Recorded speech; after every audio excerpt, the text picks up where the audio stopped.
श्रीमन्नारायण नारायण हरि हरि।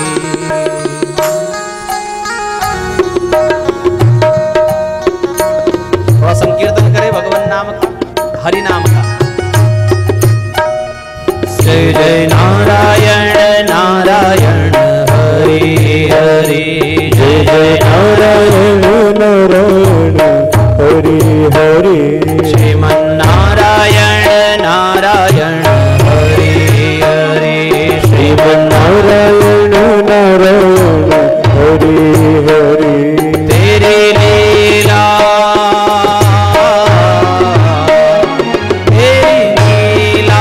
प्रभु है प्यारी प्यारी। हरि हरि। तेरी लीला प्रभु प्यारी प्यारी। हरि हरि। तेरी महिमा जग में नारी नारी। हरि हरि। तेरी महिमा जग से नारी नारी। हरि हरि।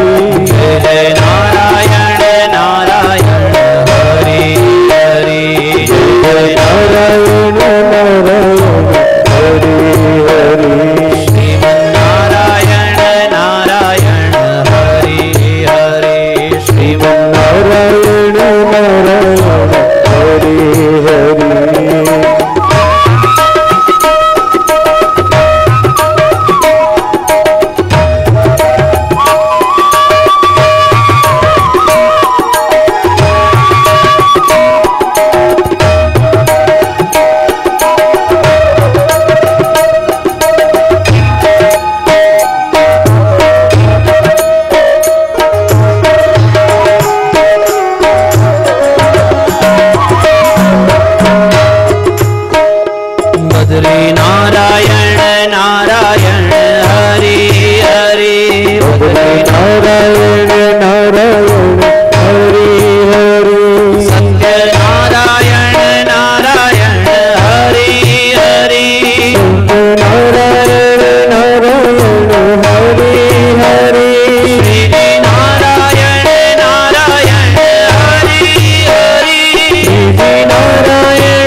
गजराज ने भगवान श्री हरि का नाम उच्चारण किया, द्वारिका में शब्द गयो, शोर भयो भारे, शंख चक्र गदा पद्म गरुड़ ले सिधारे। भगवान गरुड़ पर आरूढ़ होकर आकाश में गजराज को दिखाई देने लगे। और एक समय तो ऐसा भी आया जब भगवान को लगा गरुड़ तो यूं वायु के वेग से दौड़ता है, किंतु आज गरुड़ देर लगा देगा, मेरा गजराज डूब जाएगा। कृपा निधान ने गरुड़ से भी छलांग लगा दी। अस प्रभु दीन बंधु हरि कारण रहित दयाल, जो अकारण दया करने वाले हैं, जिनको दया का कोई कारण नहीं है,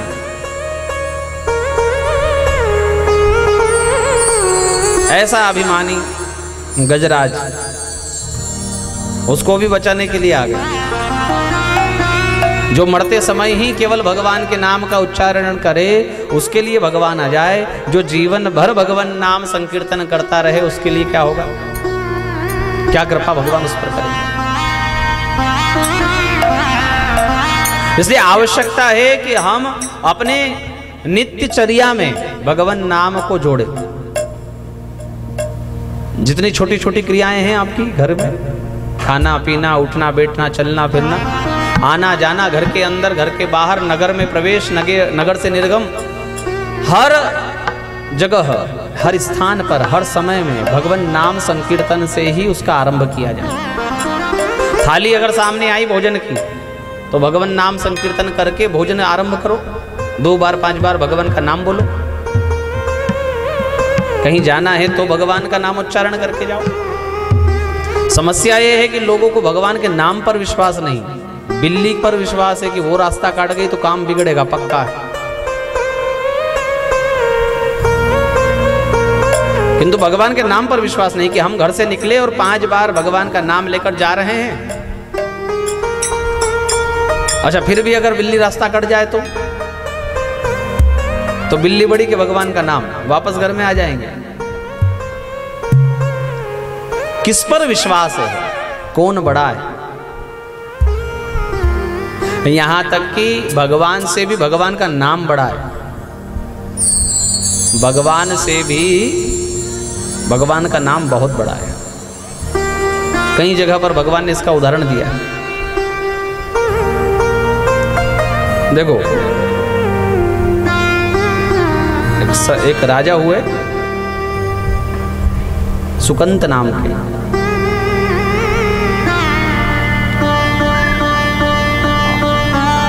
संतों के दर्शन करने जा रहे थे। एक स्थान पर संतों की सभा लगी थी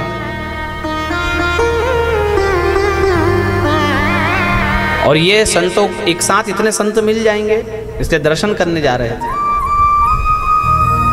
भक्त राजा थे, भगवान के भजन करने वाले भजनानंदी। किंतु नारद जी मिल गए उनको रास्ते में। संतों तक नहीं पहुंचे उससे पहले क्या हुआ, नारद जी मिल गए। नारद जी को प्रणाम किया। राजा ने नारद जी को प्रणाम किया। वाह राजन, बड़े धार्मिक हो, संतों की सभा में जा रहे हो? बोले हाँ। जाओ जाओ, वहां एक से एक संत आएंगे, उनके दर्शन करना। बोले हाँ। हो गया। उसको पुकारा, सुन वहां जाकर क्या करेगा आप बताइए? प्रणाम करना सबको। हाँ वो तो मैं करूंगा। हाँ तो अच्छे से प्रणाम करना सबको। बोले ठीक है। वो 2 कदम फिर गया, फिर पुकारा नारद जी ने, सुन सबको प्रणाम करना। बोले हाँ सबको करूंगा। किसी को छोड़ना नहीं? बोले नहीं, किसी को नहीं छोड़ूंगा। फिर 2 कदम चला, फिर पुकारा नारद जी ने, सुन प्रणाम सबको करना, एक को मत करना। किसको? बोले विश्वामित्र जी भी वहां बैठे होंगे, उनको प्रणाम मत करना। अरे वह तो ब्रह्मर्षि है, उनको प्रणाम नहीं करे? बोले वो भी पहले राजा था, अब ब्राह्मण हो गया तो क्या हुआ?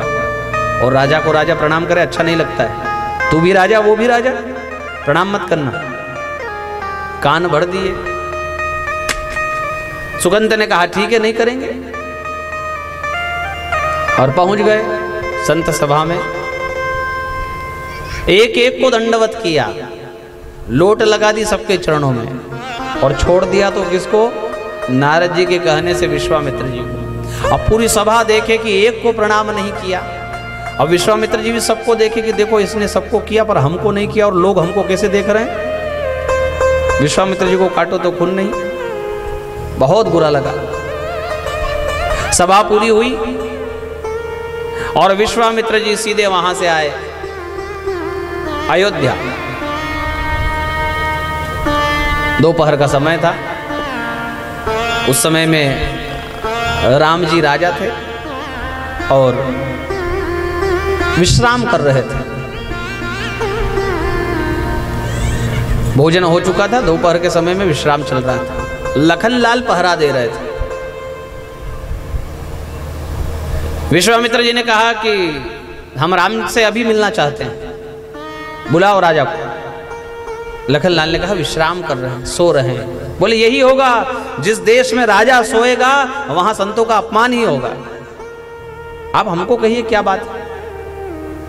बोले नहीं नहीं, पहले राजा को बुलाओ, जगाओ उसको, कहो कि गुरुजी आए हैं। इतने में तो भगवान ने आवाज सुन ली, गुरुजी बोल रहे हैं बाहर, तो दौड़ लगा दी। राम जी बाहर आ गए, नतमस्तक हो गए गुरु के आगे। सोए हो और सोओगे तभी तो संतों का अपमान होगा। सो आप तो सो। राम जी कहते हैं कि ना ना, हम तो थोड़ा सा विश्राम में गए थे, सोए नहीं थे, और फिर भी कोई अपराध हुआ तो हमको कहिए। विश्वामित्र जी कहते हैं कि अपराध हुआ है, संतों का अपराध हुआ है। और सुकंत नाम का राजा, उसने हमारा अपमान किया है, और ये हमारे अकेले से मतलब नहीं है। ऐसे उसका बल अगर बढ़ता गया तो आगे जाकर वो दूसरे संतों का अपमान करेगा, और ऐसे अनाधिकृत चेष्टा करने वाले को दंड मिलना चाहिए। राम जी ने कहा कि उसके धड़ पर सिर नहीं रहेगा जिसने आपका अपमान किया है, कल हम उसको मार डालेंगे। गुरु जी ने कहा कि बात तो ठीक है, अपराध करने वाले को दंड तो मिलना चाहिए। पक्का हो गया, राम जी ने पक्का कर लिया कि सुकंत को मारेंगे कल। अब ये सूचना जब सुकंत को मिली तो वो घबराया। जिसको मारने के लिए स्वयं राम जी आए, उसको बचाने वाला कौन। दौड़ लगाई, भागा, नारद जी को ढूंढने लगा। अच्छा, यूं तो पहले बिना बुलाए आ गए थे नारद जी, और अब ढूंढने से भी नहीं मिल रहे हैं। परेशान हो गया, सोचा कि इससे तो मर जाना ही अच्छा है। मरने को तैयार हुआ, तब नारद जी आए नारायण नारायण करते हुए। अरे गुरुदेव, आपने मुझे मरवा दिया। आपने कहा था विश्वामित्र जी को प्रणाम मत करना, और मैंने विश्वामित्र जी को प्रणाम नहीं किया। परिणाम ये निकला है कि राम जी कल मुझे मारेंगे। तो बोले मर जाना। अरे आप कैसी बात करते हैं। हाँ भाई, मरना सबको है एक दिन, और कितना अच्छा है, तुझे तो राम मारेंगे। चेले ने सोचा कि अच्छे गुरु मिले, पहले तो हमसे उल्टा काम करवा दिया और अब बचाने को भी तैयार नहीं। अच्छा तू बता, तू क्या कर सकता है बचने के लिए। बोले आप जो बोलो मैं कर सकता हूं। पक्का। बोले हाँ पक्का। सुन, हम तुझे एक स्थान पर लेकर चलते हैं। वहां अंदर गुफा में पर्वत पर लेकर गए, समझाया कि यहां अंदर गुफा में माता अंजनी तपस्या कर रही है, तुझे कुछ नहीं करना, दरवाजे पर बैठकर रोना है बस। और जो ही माता अंजनी बाहर आकर के रोने का कारण पूछे तो उनको सब दुखड़ा सुना देना। सुकंत ने कहा ठीक है। बहुत रोने लगा दरवाजे पर बैठकर। माता अंजनी तपस्या कर रही, अब उनकी तपस्या में विघ्न हो। दरवाजे पर कोई रोए, एक तो संत और ऊपर से स्त्री, ऐसा हृदय माता का तो किसी को रोते सुने ही कैसे, देखे ही कैसे। तुरंत बाहर आ गई। क्यों भाई, क्यों रो रहे हो। बोले मुझे मारेंगे विश्वामित्र जी, मुझे बचा लीजिए, मैं आपकी शरण में हूं, और शरणागत की रक्षा करना तो सबका कर्तव्य होता है। अच्छा ठीक है। अब संध्या का समय हुआ, रोज की तरह हनुमान जी एक बार माता जी को प्रणाम करने आते थे शाम के समय। तो हनुमान जी शाम को प्रणाम करने आए और माता जी को दुखी देखा। तो हनुमान जी ने कहा, मैया आप क्यों दुखी हो? बोले, मैंने एक वचन दे दिया है अपने भक्त को, मेरी शरण में आया ये सुकंत, इसको विश्वामित्र जी मारने का कह रहे हैं, जरा इससे बात कर, और पुत्र मुझे वचन दे कि तू इसे बचाएगा। हनुमान जी ने कहा कि माँ, जो आपका काम वो हमारा काम, पक्का बचाएंगे। हनुमान जी ने उसको पूछा, भाई क्या कारण है, कौन तुझे मारना चाहता है? सुकंत कहता है, राम जी मारना चाहते हैं। हनुमान जी ने कहा, हद हो गई, तू तो अभी कह रहा था विश्वामित्र जी मारना चाह रहे। बोले, हाँ यही तो बात है कि विश्वामित्र जी के कहने से राम जी मारना चाहते हैं। अरे तूने पहले तो ये कहा ही नहीं कि राम जी मारना चाहते हैं। बोले, हनुमान जी अब जो कहा सो कहा, आपकी माँ ने वचन दिया है, अब आप देख लो, माँ का वचन निभाना है या तोड़ना है।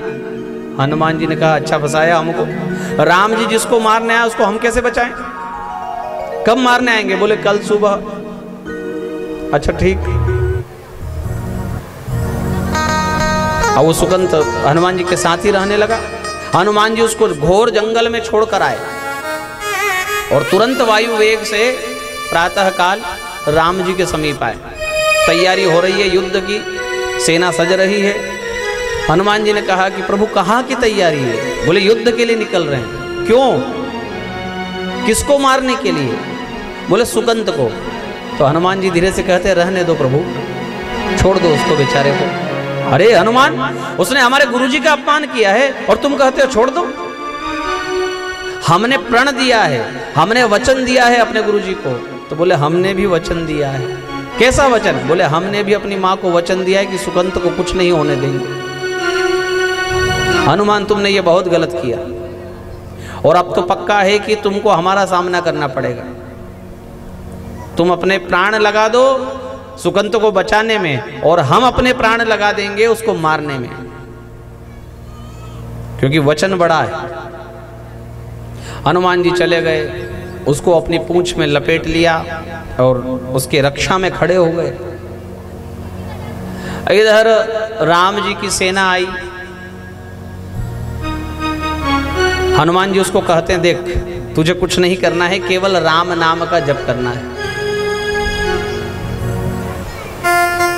भगवान के नाम के अलावा कुछ मत बोल, केवल भगवान के नाम का जप कर।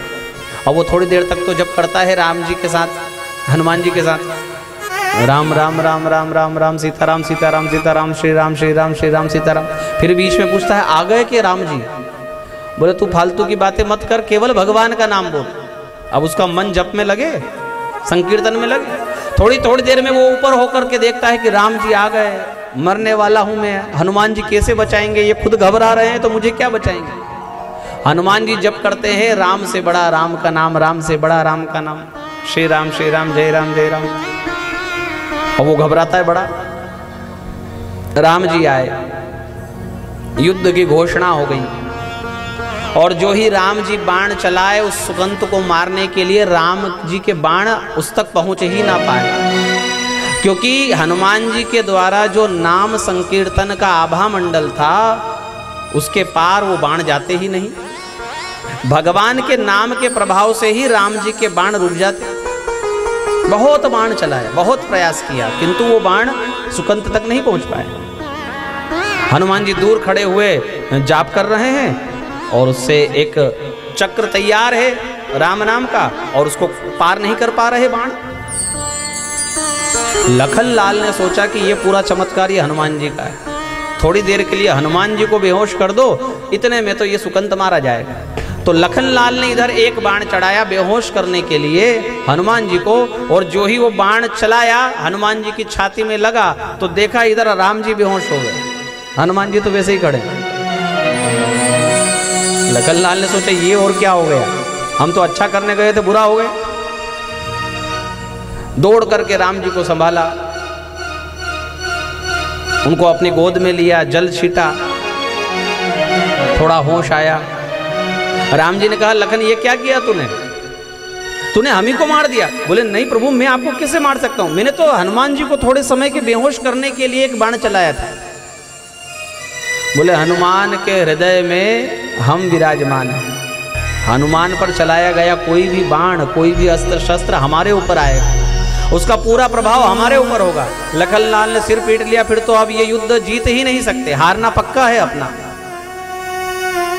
राम जी ने लखनलाल को धीरे से कानों में कहा कि जिसकी रक्षा स्वयं हनुमान करे, वो भी मेरा नाम लेकर, उसका कोई बाल नहीं बिगाड़ सकता। तो लखनलाल ने भी भैया को कहा कि फिर आप आए क्यों ये झूठ मूठ का युद्ध करने? बोले ना आते, अगर ना आते तो विश्वामित्र जी को मुंह क्या दिखाते? वचन दे रखा है, हमको तो पक्का है कि हम ये युद्ध हारेंगे। और चूंकि बताएं तो गुरुजी को कि हम लड़े, बगैर लड़े नहीं हारे। अब क्या करें? भगवान ने सोचा कि हनुमान जी को प्यार से मनाएं, जरा समझाएं, और वो रास्ते से हटे तो सुकंत को मारे। तो भगवान ने हनुमान जी के सिर पर हाथ फेरा, प्रेम किया। हनुमान जी के नेत्रों में आंसू आ गए और इतने भाव विह्वल हो गए, बैठ गए हनुमान जी। और राम जी भी प्रेम से हाथ फेरते जाते, ये यथा माम प्रपद्यन्ते तांस तेषां भजाम्य हम, ये वचन है भगवान का गीता जी में। भाव विह्वल हो गए हनुमान जी, तो राम जी भी भाव विह्वल हो गए। हनुमान जी ने आंखें बंद कर ली तो राम जी भी हाथ फेरते हुए आंखें बंद कर ली। तो हनुमान जी ने मैं इतने में सुकंत को इशारा किया, इधर आ, मेरी गोद में बैठ। पीछे हो गए और हाथ फेर दिया सुकंत के ऊपर। राम जी को लगा कि ये तो कोई अटपटा दूसरा है, ये हनुमान जी नहीं है। नेत्र खोले, अरे हनुमान जी ने कहा बस प्रभु, अब आपने जिस पर हाथ फेर दिया, अब आप जानो इसको मारना है कि बचाना है।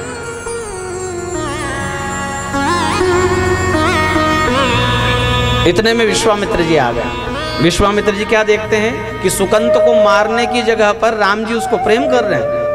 हनुमान जी ने कहा देख, पहले तूने अपराध किया था कि विश्वामित्र जी के पैर नहीं छुए थे, अब दौड़ कर पकड़ ले पैर।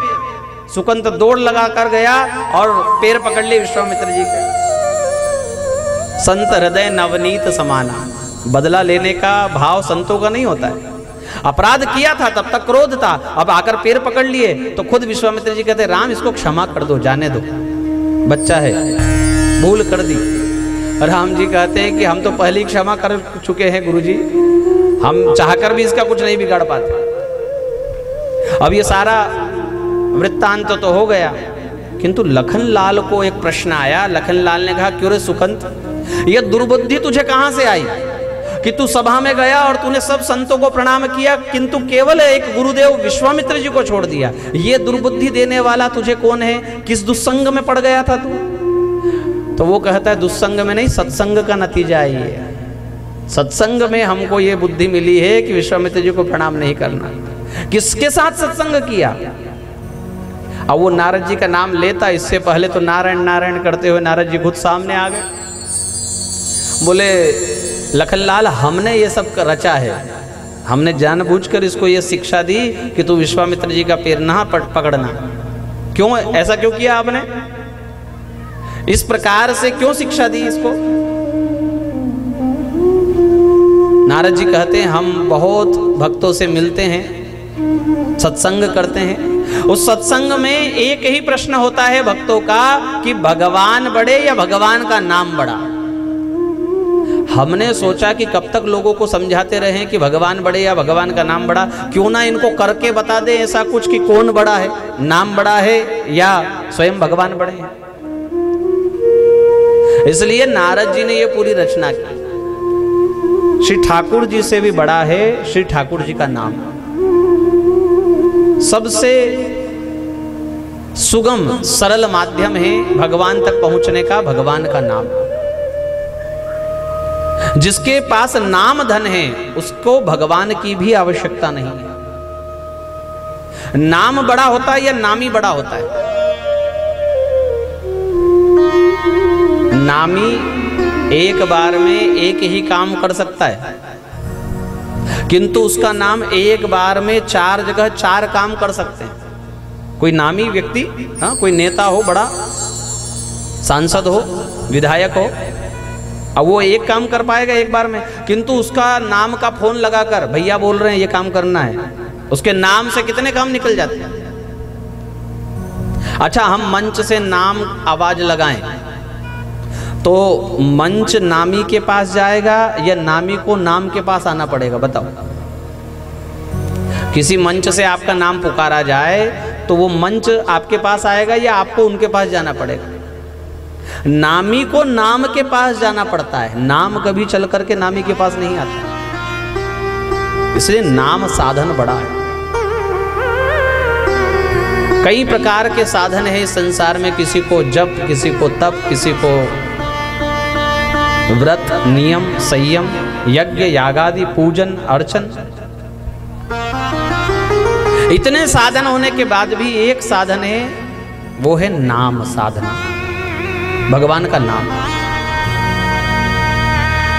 अच्छा देखो, किसी कोई बड़ी धर्मशाला हो और उसमें 15-20 कमरे हो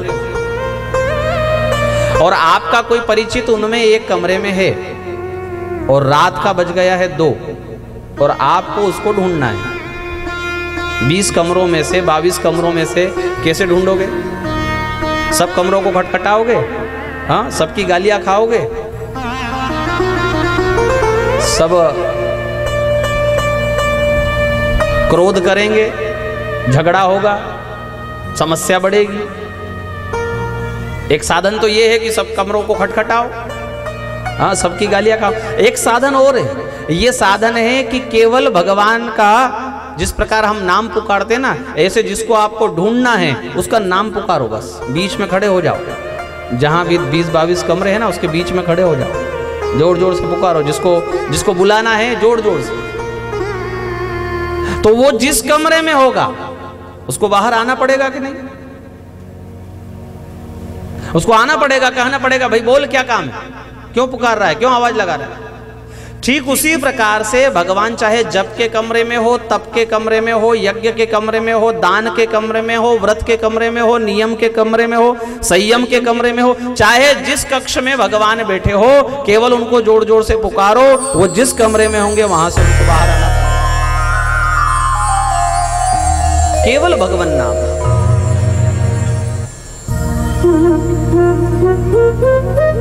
इसलिए अपनी दिनचर्या में इसको सम्मिलित किया जाए।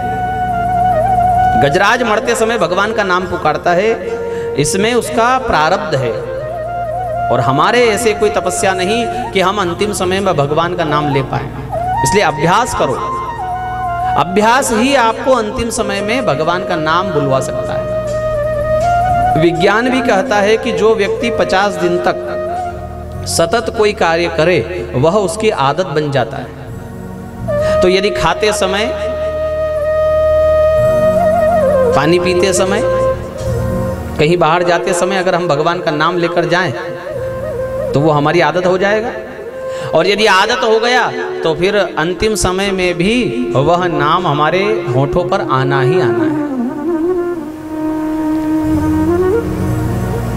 करत करत अभ्यास के जड़मति होत सुजान, रसरी आवत जात है सिल पर होत निशान।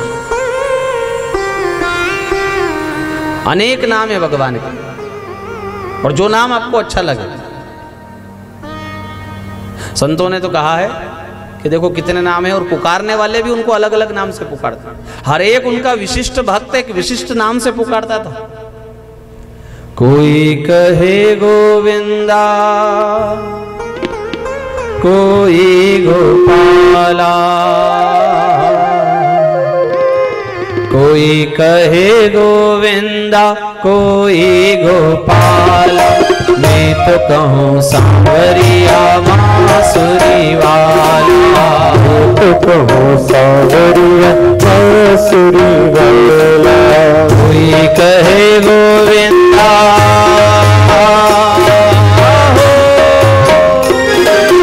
कोई कहे गोविंदा, कोई गोपाला। मैं तो कहूँ सांवरिया बांसुरी वाला, तो कहूँ सांवरिया बांसुरी वाला। मैं तो कहूँ सांवरिया बांसुरी वाला, तो कहूँ सांवरिया बांसुरी वाला।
तुझ जाने नटे वालों ने तुझको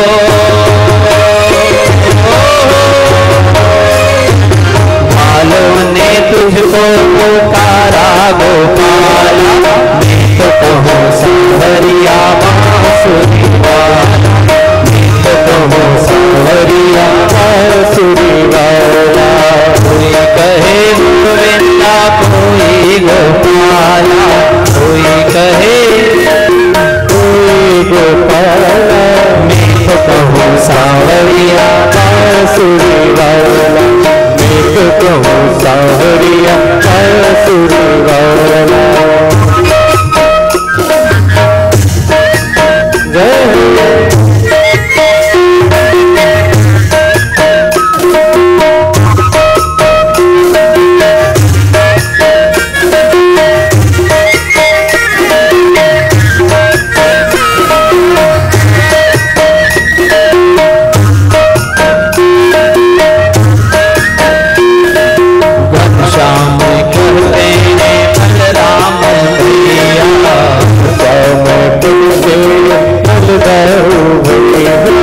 यशोदा पुकारे कृष्ण कन्हैया, यशोदा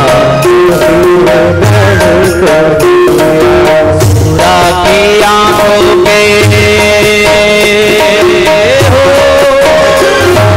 सुरा की आंखों के तुम हो उजाला, मैं तो कहूँ सांवरिया बांसुरी वाला, मैं तो कहूँ सांवरिया बांसुरी वाला।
अनेक नाम है भगवान के, भक्तों ने जिस नाम से पुकारा। यहाँ गजराज कहता है नारायणाखिल गिरो भगवन नमस्ते।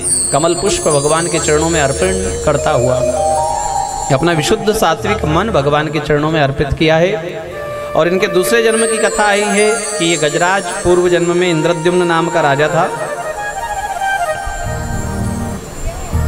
ग्राह जो था वो हुहु नाम का गंधर्व था। अंगिरा ऋषि के श्राप से राजा इंद्रद्युम्न गजराज की योनि को प्राप्त हुआ और ग्राहक जो बना है वो गंधर्व हुहु बना है नारद जी के श्राप से। नारद जी स्नान कर रहे थे और इस गंधर्व ने पानी के अंदर से आकर पैर पकड़ लिया। अच्छा, ये गंधर्वों का काम है देवताओं को हंसाना। ऐसे ऐसे काम करो कि देवता लोगों को मनोरंजन होता रहे। तो अब ये पैर पकड़ना भी पानी में एक तरह से मनोरंजन है, किंतु नारद जी तो क्रोधित हो गए और कहा पानी में पड़कर सताता है संतों को, तू पानी में ही पड़ा रहा। तो उसने कहा कि महाराज हम तो आपको हंसाने के लिए ये सब हमने किया। तो नारद जी ने सोचा चलो कोई बात नहीं, एक काम करना, तूने पांव पकड़ा ना हमारा, अब जितना कोई इस सरोवर में आए उनके पैर पकड़ते रहना। पैर पकड़ता रहेगा तो तेरा उद्धार हो जाएगा। तो नारद जी के ही कहने से उसने गजराज का पैर पकड़ा और उसका भगवान की कृपा से उद्धार हुआ। इसके पश्चात इस मनवंतर लीला में समुद्र मंथन की कथा है। यहां भगवान ने देवता और दैत्य में नित्य का प्रति जो विवाद है उसको सुलझाने के लिए और देवताओं का पक्ष रखने के लिए समुद्र मंथन का कहा देवताओं को, और कहा कि तुमसे अकेले से समुद्र मंथन नहीं होगा, दैत्यों को भी मिला लो। देवताओं ने कहा हद हो गई, फिर करें ही क्यों, क्योंकि अमृत निकलेगा तो उनको भी देना पड़ेगा। तो भगवान ने कहा अच्छे कार्य में किसी बुरे व्यक्ति की भी सहायता लेनी पड़े तो उसके लिए तैयार रहना चाहिए। कोई अच्छा कार्य साधना है, कोई मंदिर बनवाना है, कोई कथा करवानी है, कोई ऐसा आयोजन करना है जिससे लोगों का भला हो और उसमें कोई एक दो चार दुष्ट हो, है ना, दैत्य प्रवृत्ति के, तो उनके पैर पड़ने में कोई बुराई नहीं है। ये शिक्षा भगवान दे रहे हैं और उदाहरण भी दिया अहिमूषकवत कि किसी सांप के पिटारे में कहीं से एक चूहा आ गया, फंस गया बेचारा, खुद चल करके सांप के सामने आ गया, किंतु सर्प ने उसको मारा नहीं, अपितु अभय कर दिया, कहा कि तू ये टोकनी काट सकता है, अगर तू इसको काट देगा तो हम दोनों बाहर हो जाएंगे। तो चूहे ने उस टोकनी को काट दिया और बाहर आकर सर्प ने सबसे पहले चूहे को खाया। तो किस कार्य को, अच्छे कार्य को किस प्रकार साधना है, ये विवेक हमको होना चाहिए। अकेले देवताओं से कार्य हो नहीं पाता, इसलिए दैत्यों को साथ मिलाना जरूरी है। मंदराचल पर्वत, अब देखो ये कथा कितनी विशेष है, यहां भगवान के कितने अवतारों की कथा है। मंदराचल पर्वत को जब उठाने को गए तो अनेक देव और दैत्य उस पर्वत के नीचे दब गए, किंतु वो पर्वत उठता नहीं था। तब भगवान ने अजित अवतार लिया और यहां एक ही हाथ से उठाकर उस पर्वत को गरुड़ पर रख दिया। बिना प्रयास के उसे लाकर समुद्र में रख दिया। वासुकी नाग की रस्सी बनाई गई और एक तरफ देव खड़े हुए मुख की तरफ और एक तरफ दैत्य खड़े हुए पूंछ की तरफ। भगवान ने कहा कि देखो देव लोग कितने मूर्ख हैं, वासुकी नाग के मुंह की तरफ जाकर खड़े हुए हैं, सबके सब मर जाएंगे। उसके जो विष निकलेगा उस अग्नि से सब भस्म हो जाएंगे, काले पड़ जाएंगे। हाँ, कोई बच भी गया था। तो भगवान ने कहा हाँ देवता, तुम संस्कार में बड़े हो, बड़े पिता की संतान हो, तुम्हारा गोत्र बड़ा, तुम्हारा कुल बड़ा, तुमको मुख ही पकड़ना चाहिए। तो राक्षसों ने कहा हम कोई छोटे बाप की संतान है, छोड़ दी पूछ, हम भी उन्हीं की संतान है जिनकी संतान देवलोक है, हम भी कश्यप ऋषि की संतान है, हम मुख पकड़ेंगे, ये लोग पूछ पकड़ेंगे। कभी कभी बड़ाई करने से काम चलता है। हमेशा बुद्धि का परिचय, जो कार्य बुद्धि से हो सकता है वो शरीर से नहीं हो सकता। तो तुरंत छोड़ दिया दैत्यों ने पूछ और जाकर मुख पकड़ लिया वासुकी नाग का, और देव लोग आकर कि भैया ठीक है हम छोटे पिता के ही सही, उन्होंने पूछ पकड़ लिया कर। और जो ही घर्षण शुरू हुआ, अपनी अपनी तरफ दोनों खींचने लगे, तब वह भार के कारण पर्वत नीचे दबने लगा। आपने भी बिलोई घुमाई होगी दही में, हाँ? सबने तो नहीं घुमाई होगी, आधे से ज्यादा तो बटन दबाने वाले हैं बस खाली। कोई कोई होगा जिसने सचमुच में किया होगा गांव में काम। उस रई को ऊपर रखना पड़ता है ना, वो नीचे अगर टिक जाए तो फिर ठीक से हो नहीं पाएगा। दही मंथन ऊपर रखने का काम कौन करेगा? तो भगवान ने एक विशाल काय कछुए का रूप बनाया। बोले कच्छप भगवान की। ये एक ही कथा में भगवान का दूसरा अवतार, अजित अवतार पश्चात कश्यप अवतार। देवताओं की तरफ भगवान अजित भी लग गए और उनके बल से वह मंथन बड़ी तेजी से प्रारंभ हो गया। समुद्र को मथते मथते बड़ा कोलाहल समुद्र में हुआ।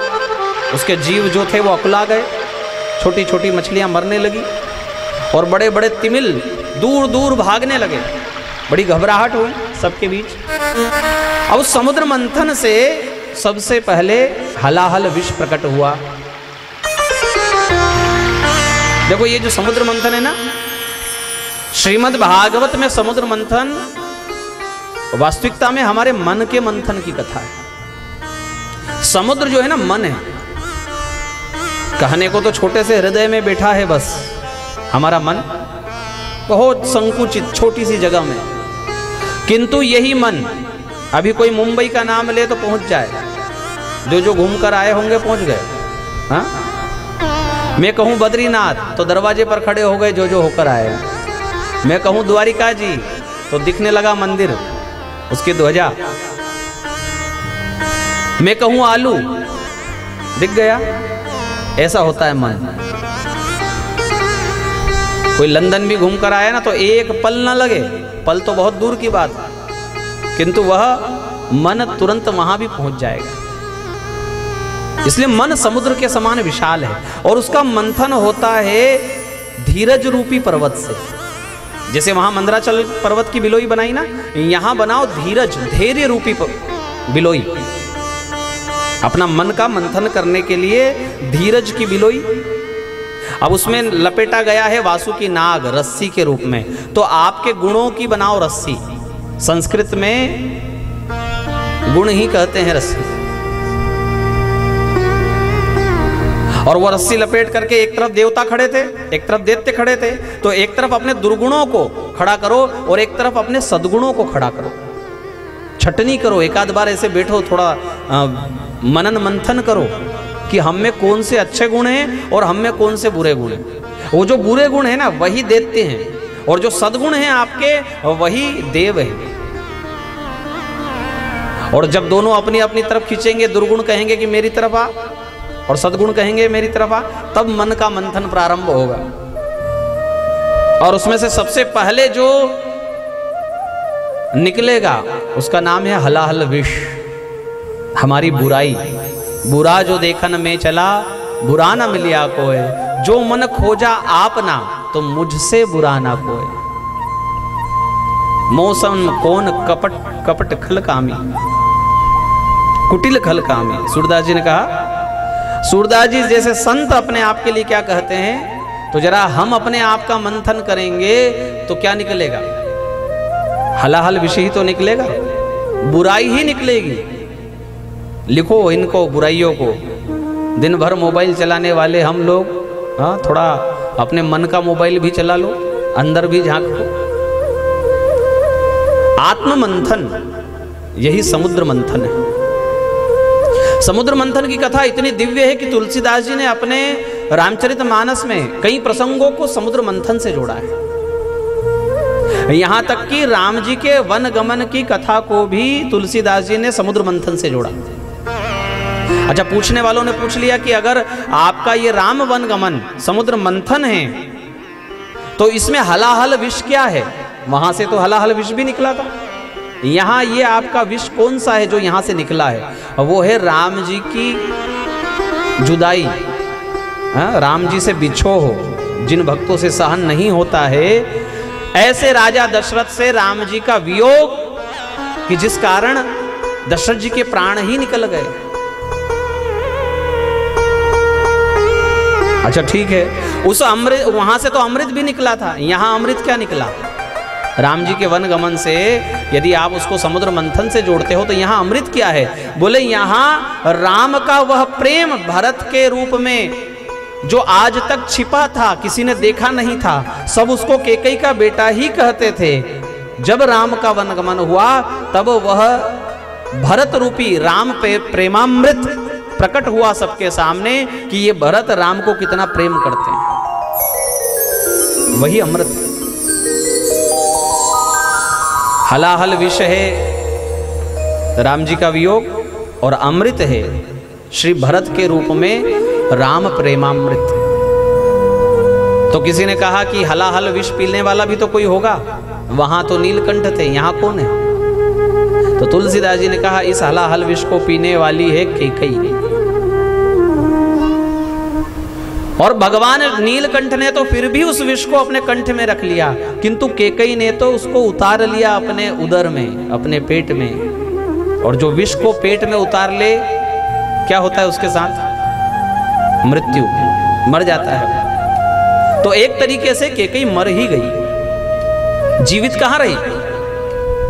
इस प्रसंग के बाद राम जी के वन गमन के पश्चात कैकेयी का कोई प्रसंग बचता है? कोई इसको देखना पसंद करता है? सब पता होने के बाद भी कैकेयी ने इस कार्य को किया और उस विष को पान कर गई और एक तरीके से मर गई। स्वस्वीकृत कैद को स्वीकार किया। दरवाजा बंद करके रहती थी कैकेयी, किसी को अपना मुखड़ा नहीं दिखाती थी। एक कैद होती है जेल वाली, और कैकेयी की कैद कौन सी है? स्वयं को बंद करना कक्ष में। समुद्र मंथन बहुत सुंदर कथा है, इसको आप जहां जहां जोड़ना चाहो, मैंने आपको अपने मन से जोड़कर बताया। उसके बाद में 14 रत्न निकले ना। मैं कहता हूं ये 14 रत्न हमारे इंद्रियां ही हैं, पंच ज्ञानेन्द्रिय, पंच कर्मेंद्रिय, मन, चित्त, बुद्धि और अहंकार। देखो भगवान की कृपा से हमको ये 14 इंद्रियां मिली है, ये 14 रत्न मिले हैं। इनसे हम भगवान की सेवा करें, इनको भगवान के कार्य में लगाएं, सन्मार्ग में लगाएं। जिस प्रकार हविर्धानी निकली थी और ऋषियों ने अपने पास रखा, क्यों?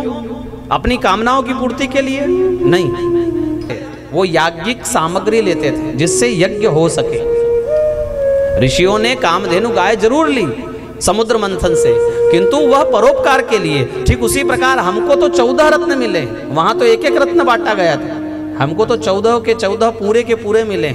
इसलिए आंखों को लगाओ भगवान के दर्शन में, कानों को लगाओ भगवान की कथा में, जिह्वा को लगाओ भगवान के प्रसाद लेने में, नासिका को लगाओ भगवान के चरणों में पड़ी हुई तुलसिका की गंध लेने में। स्पर्श करो भगवान के वस्त्रों का, भगवान के चरणों का।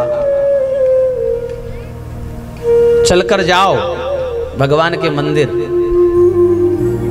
कई लोगों ने अभी बुढ़ापे का प्रतीक्षा कर रहे हैं कि जाएंगे तो सही बद्रीनाथ, पर अभी थोड़ी, अभी तो हम 50 के ही हैं। 10 साल बाद